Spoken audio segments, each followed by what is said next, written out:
Okay, great. My name is Michael. Thanks you guys for coming.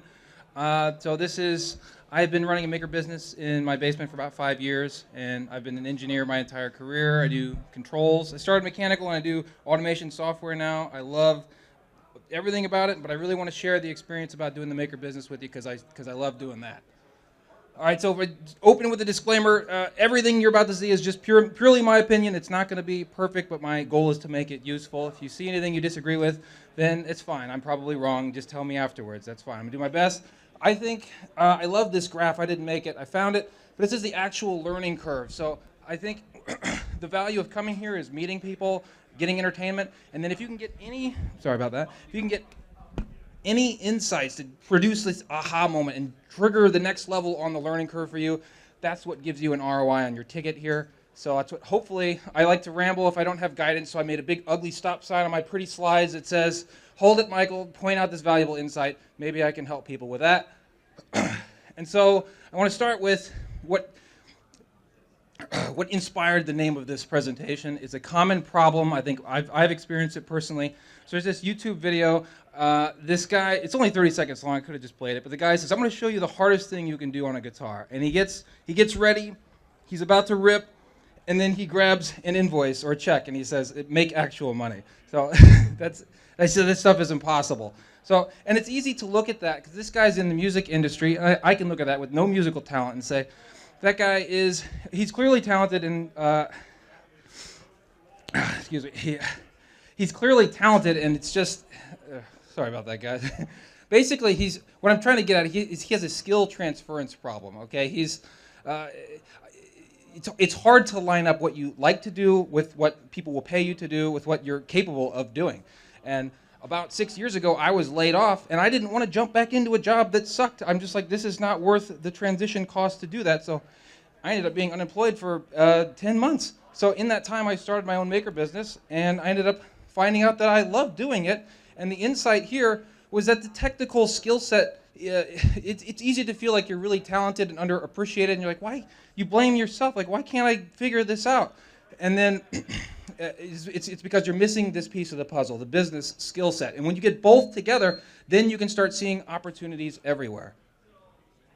So by day, I'm an automation software engineer. I mess with PLCs and controls, electrical cabinets. And it's a lot of fun for me. And I'm really proud of this shot because there's no people in it. So this is... Sorry about that.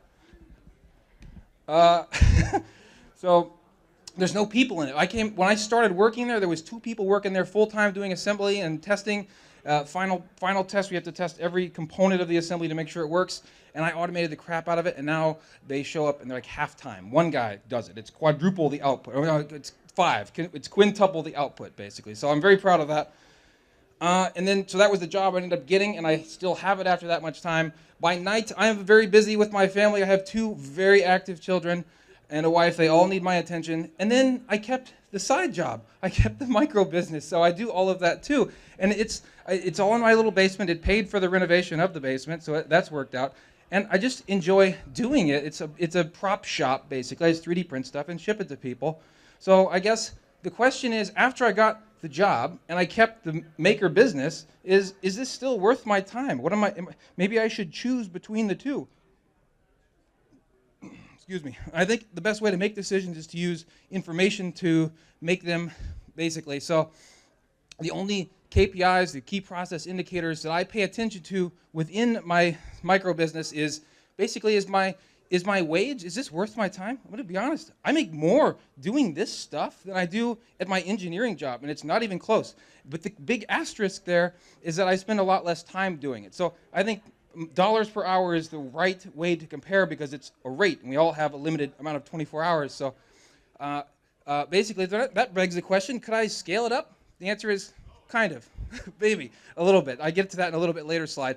But basically, I'm happy doing it. I make a beating, like at the S&P 500, if I have $1,000 or something like that, that could turn into like a 10% return for that.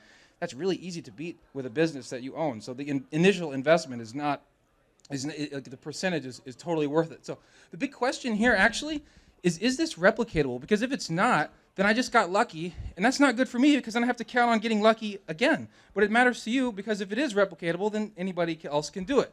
And my assertion is that it is very much replicatable. So we're going to prove that, I'm going to step back, way back, the last 20 years, like a brief history lesson. Basically, you may not realize it, but I'll just show my age here. We have lived, I'll say I have lived through this golden age of something. It's this development and empowerment of what you can accomplish at home. So basically, what you can do, like people have always made things, but what you can accomplish at home with a few $1,000s sitting at your dinner table has just vastly, enormously, asymptotically increased in the past 20 years. And during this period of time, it was transformational technology and the sharing of information, among other things, that just caused, that was the cause of this. And then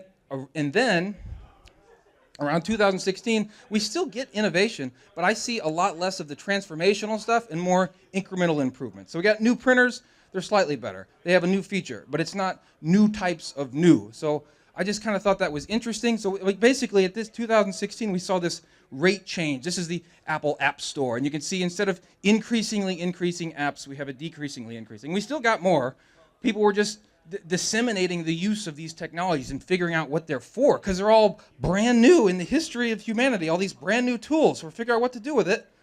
And then so basically my assertion is the maker movement turned into this maker business movement. Come 2020, all this built up, basically everybody got laid off and you had to figure out how you can make a buck at home using whatever you have. And people suddenly discovered this is business applications by industry, and red is retail. That's what I'm interested in. Just enormous. Everybody said, let's do this. Let's start our own businesses from home. And so this is Etsy is the craft marketplace, and there's eBay. That caused this enormous wave of entrepreneurship that is still ongoing.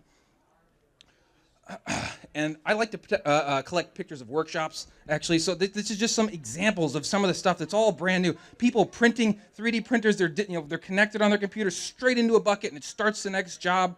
We've got just like rows and rows of different kinds. It's not just 3D printers. There's laser cutters. There's engravers. There's plotters and things like that. Just this explosion of really cool technology. And what is my point?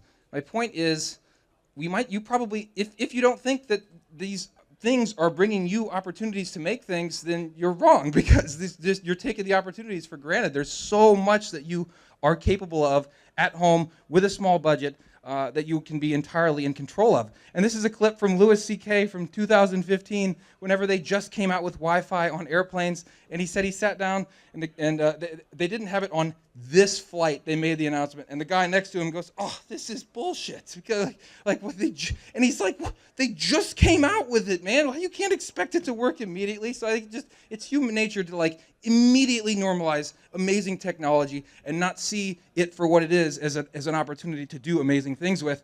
And also looking forward, I see transformative technology is back on the table with a lot of new things that are opening new kinds of doors, which is awesome.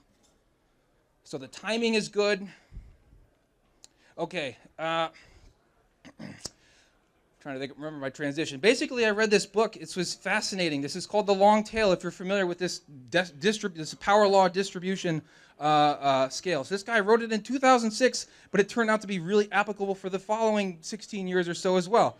So basically, in the 90s, you have Walmarts and Kmarts, these big box retailers. If you want to buy a set of dishes, you can go, they might have 10 sets because there's limited physical space to maintain that inventory. Internet came along, and Amazon can start offering hundreds of sets of types of dishes because they don't have to hold it in front of you. They still have to have it available, so they hold it in warehouses in cheap locations. So now the point of this is that in 2020 it unlocked this long tail of manufacturing. Basically now you can get dishes that are infinite. There's infinite number of options. You can get with your child's face printed on it with your thumbprint in the corner and your name engraved on the top. If you have the money to pay for it, somebody will make that specific thing. And the strategy is a little bit different. I don't want to be Amazon. I can't beat Amazon or be them. They have to focus mostly on hits. This is like a demand curve. They have to focus on things that the most people want. I don't need that much money to survive and be happy and enjoy making stuff.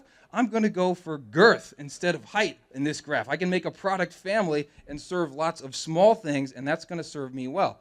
And the thing that enabled this is craft marketplaces. I think Etsy is underrated. All these cheap digital fabrication technologies, specifically because the printer is like the easy to think of example, because that's what I do. But all these machines enable you to hit print and produce an identical copy of a thing and go get a cup of coffee and come back and it's done the work for you. It's this force multiplier.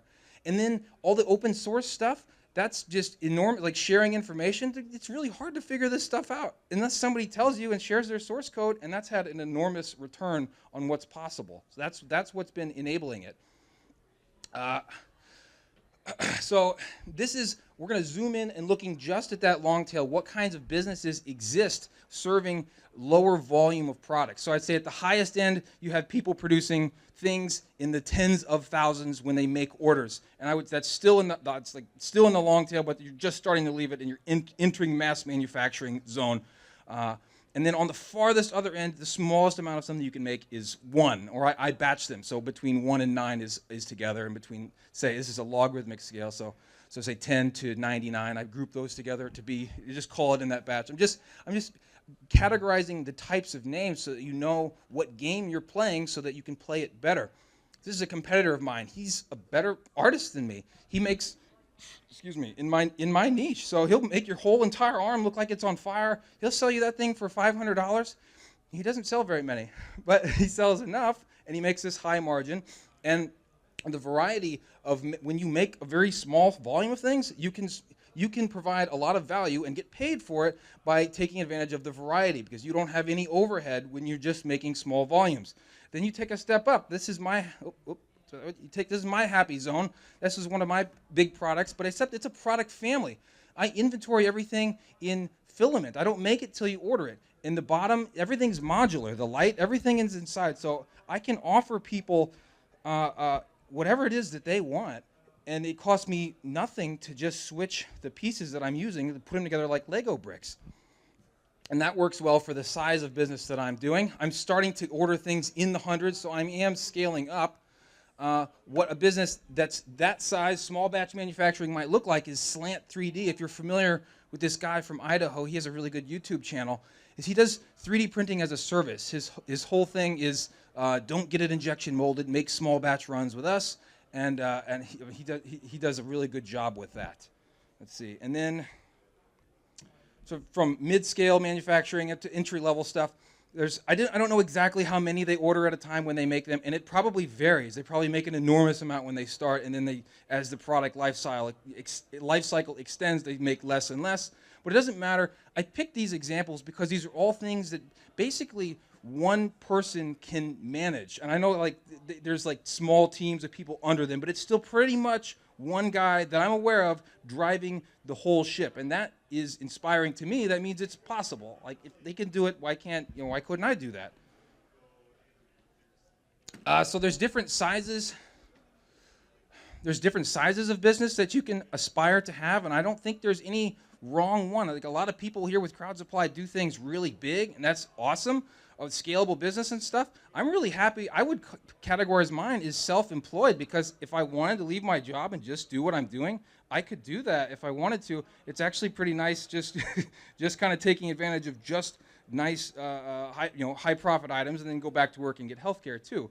But my point with this slide is, and also I wouldn't even call my business a startup. I think words should have specific meanings, and I would use that for somebody or a small group that's trying to speed run, go straight to small business. Like, that's not even my intent. And there's nothing wrong with just being a hobbyist, just farting around for fun and making a couple bucks to pay yourself back.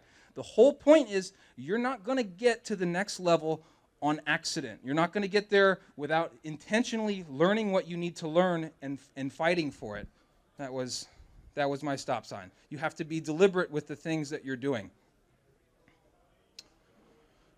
So I think one thing that technical people like to underappreciate is the need for being selective with how you're going to sell it. So making the thing is the fun part. Selling the thing is more important.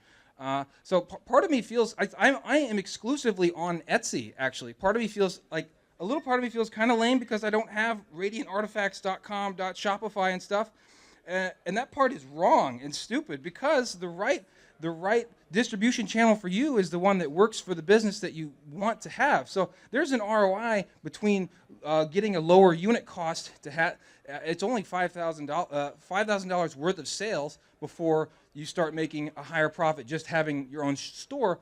With the asterisk being you have to drive all of that. You have to drive all of those sales. So back on a previous slide, how I measure if I could scale up or not, most of my sales come from Etsy.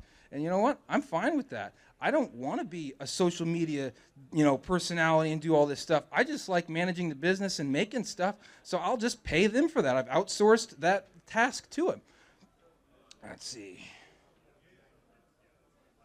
Okay, and so the point was, this is a really good, I think the best visual metaphor I could find for wasted leverage. So if I want to try and be somebody I'm not, just go straight to the top and have an Amazon store, if I don't use that leverage, it's going to hurt me. It's like you're worse off having the rack and not using it than not having the rack at all. Most businesses go out of business because they have a cash flow management problem. And that's never going to happen to me. I was profitable on year one. So that's just an advantage of this business size.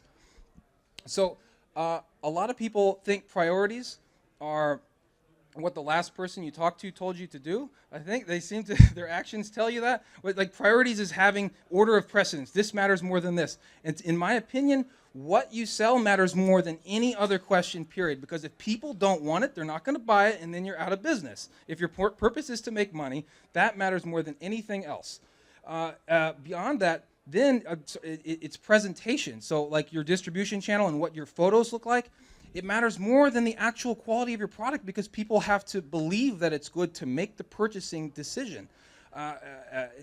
But then once they get it in their hands, then the quality obviously matters. Otherwise, you're going to get bad reviews, and it comes back to bite you. And finally, the fun part is the process. It matters, but less than all of that. That I need to be able to carry all of this out in a reasonable amount of time for it to be worth doing. So we'll take Abe's advice and focus on number one. And you're going to spend, if you want to do this, you're going to spend a lot of time, if you're doing it right, I think, on market research and figuring out the intersection of your best skills and what the people you want to serve is. So I'm not going to go over all these questions, but I do like the idea of absolute advantages. So everybody in this room has this technical absolute advantage. We're probably in the 1%. We're probably in much 0.1% even of the general population in technical skills. So you have that. But comparative advantages, say somebody in here they make so much money, like they just can't bother with some of this stuff. So I might have a comparative advantage against them because I can spend my time doing something that they simply can't do. And then this unfair advantage, like say you live next to a dump, which is not. But then you have an unfair advantage if you want to start like a waste management business or something, like some sort of random relationship. Any of those things that you can take advantage of and give you an edge in business, you need to know yourself before you do anything else. Okay, the fun part. I wrote an article on my blog called, the article was called Moneyball. So it's the game of baseball where they came in and they revolutionized the game because they started using metrics to measure who's going to be worth the money to invest in. But the idea is your brain is always going to be producing creative ideas and stuff. You need to feed it good information. Like my natural ability to tell what people are going to want is terrible. Like if I think something's cool, nobody's going to think it's cool. So I have to feed it. I have to feed it good information, and then I'll start pumping out good ideas. But not all information is the same value. So like there's survey data. If I ask everybody if you think this thing is cool, everybody says yes. Well, that doesn't mean anything. Like because that doesn't mean you're going to buy it, right? So search data is a little more valuable because people spent time to type it into Google. But only sales data, the proof that somebody has bought something similar in the past, is the best indication that they're going to buy it again in the future. So with that in mind, I don't work with any of these people, or I'm not sponsored by them. There's a ton of options at this point. The internet's been out for 20 some odd years. There's enough sales data in existence and tools to aggregate it and discover things. Basically, you have to have this to compete. You could never think and foresee what's going to be worth doing without You know, so I'll show you on the next slide. So basically, you're going to need to use something from here. Do as I say and not as I do, because I got wrapped up in making, what brought my interest to this is making a web scraper and collecting lots of listing information off Etsy and putting it into an Excel document and using sort, and I can find, basically I can get rid of all the junk. Instead of searching on Etsy for ideas, get rid of the junk, look for what's making money, and then use that through my creativity brain filter, and then I can come up with interesting ideas. There's different kinds of opportunities. I thought this was very interesting. Different kinds of opportunities you could take advantage of. The least risky is find a big proven market, like somebody you're never going to beat, and then just make something. If you can find a way to add value in that market, just jump in there and take a little bit of a share. Growth opportunities. If you can see something that's like a bestseller, it's like trending, and they have no reviews yet. It's fresh bestseller. That's like very low risk gamble. You're going to jump on something, and then there's the highest risk, but highest reward if you get it right, because you can be the first. People on Etsy. What did I mention? Knowing your customer is a little better than yourself. People on Etsy are impulse buyers. They search and they click and they buy, and if they don't want to buy instantly, they like it so they remember it for later. So what you end up finding in aggregate is there's a lot of things with this ratio of likes to sales, and if they have a huge ratio, that means people want it, but there's something wrong with that offer. And if you can figure out what it is, go for it. But if you can't, maybe you shouldn't copy it, because that's basically search data instead of sales data, because they don't have many sales. Okay, and this was just, so I had this information. I have like all these best-selling things on Etsy. It's incredible information. The most common keywords used in the top 500 best of the best, the search keywords, I don't know if like what you have in mind, what you think they are, but you're not going to be surprised having seen the rest of this presentation. It was personalized, custom, and gift. These people are winning because they're way out on the long tail, and they're making custom things and making higher margins because of it, because they're producing it themselves. So I should have maybe led with this caveat: is obviously steal ideas and not content. There's nothing wrong with taking inspiration from something else, jumping in their market. I would never copy someone's images or verbiage or anything. It's just not right, and it's not even efficient to do that. Like, your best way of operating in the long tail is being original and putting your perspective into it, because nobody can be you better than you, and you can't copy somebody better than they can just do it. So don't copy exactly. And then it's not stupid if it sells. So like, if I was just searching and looking for something, I came across that, well, it's not to my taste. Now I'd scroll on by. But if my goal is to make money, well, when you can see the matrix, I'd say, holy crap, people are buying a lot of these hats. Maybe it's actually pretty cool after all. So, and then the final piece of advice on that is create your own IP. Everyone in here is going to be very capable of doing that. There's like this crystal dragon 3D printed flexi rexy stuff that you don't want to get involved in. You want to make your own IP to be doing this. Okay, so now we've established it's a great time to be doing this, and there's lots of opportunities.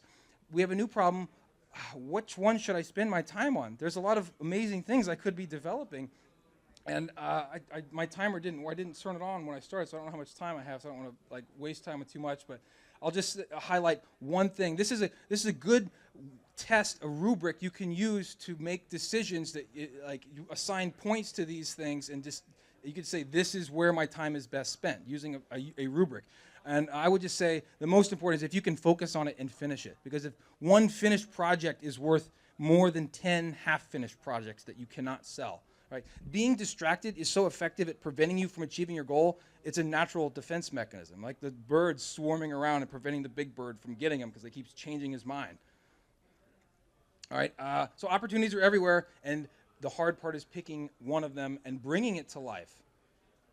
So having said all that, I like ideas that encapsulate other ideas because it's very succinct. And you're not going to guess it. You'd never guess it. I added this here for suspense. My small business hero is Firehouse Subs. Because I mentioned this to my wife. I said, you know, I think my small business hero is Firehouse Subs. And she's reading. She's like, I love Firehouse Subs. I said, exactly.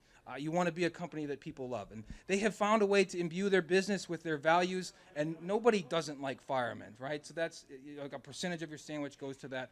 I like that their products are this modular made-to-order thing. And I like nobody would say that they love Subway, by the way, so like a competitor, but also the high counters. They don't want to have people leaning over the counter and just kind of eyeballing. You need to make the terms that you're willing to do business on. Right? Chipotle's they're in public trouble right now because of their like skimping people on meats.